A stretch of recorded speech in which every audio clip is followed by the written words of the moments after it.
Είμαι η Αθηνά Δράγκου και κρατάω τις μάσκες μόνο για το θέατρο. Είμαι σκηνοθέτρια και επιχειρηματίας. Έχω συνεργαστεί με πολλούς πολιτιστικούς φορείς της πόλης και όχι μόνο. Έχω δημιουργήσει 2 φεστιβάλ, το ένα ασιατικού θεάτρου και το δεύτερο ηλεκτροακουστικής μουσικής σε συνεργασία με το Μουσείο Σύγχρονης Τέχνης και την Ινδονησιακή Πρεσβεία αντίστοιχα. Έχω ιδρύσει το Κέντρο Παραστατικών Τεχνών Αφορμή, όπου φιλοξενούνται διάφορα σεμινάρια, μαθήματα και διάφορες πειραματικές παραστάσεις. Όταν ξεκίνησε η πανδημία του κορονοϊού και η ζωή μας μπήκε σε μία παύση, το ίδιο και οι τέχνες, θέλοντας να δημιουργήσω κάτι καινούριο, ξεκίνησα μια επιχείρηση που προωθεί το γυναικείο αθλητισμό. Έχοντας το background στο χορό, στον κλασικό χορό, στη γιόγκα, στο σωματικό θέατρο, θέλησα να κάνω κάτι που προωθεί τη γυναικεία άθληση, μιλάει κατά του body shaming, με μότο το All body shapes are beautiful. Κατεβαίνω υποψήφια δημοτική σύμβουλος με τον Σπύρο Πέγκα και τη Θεσσαλονίκη για όλους, γιατί πιστεύω στο όραμά του, τη δυναμικότητά του, την εργατικότητά του,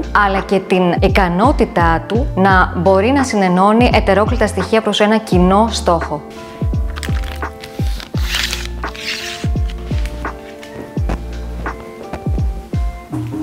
Αγαπώ τη Θεσσαλονίκη και τον πολιτισμό της. Οραματίζομαι μια πόλη, μια σκηνή που θα φιλοξενεί εικαστικές εγκαταστάσεις, καλλιτεχνικές δράσεις, εκθέσεις, φεστιβάλ μουσικής και θεάτρου σε όλους τους δρόμους και σε όλες τις γειτονιές της. Μια πόλη, μια σκηνή γεμάτη με δημιουργικούς δημοτικούς χώρους, co-creating spaces, co-working spaces, όπου οι καλλιτέχνες θα συνδημιουργούν, θα συνεργάζονται και θα παράγουν έργο που μένει στην πόλη. Μια πόλη, μια σκηνή, όπου η τέχνη θα λειτουργεί ως όχημα κοινωνικής αλλαγής, ως γέφυρα συνεργασίας των καλλιτεχνών της πόλης με τους πολίτες της στη δημιουργική διαδικασία. Ζητάω τη στήριξή σου αυτή την Κυριακή. Θεσσαλονίκη για όλους, Αθηνά Δράγκου.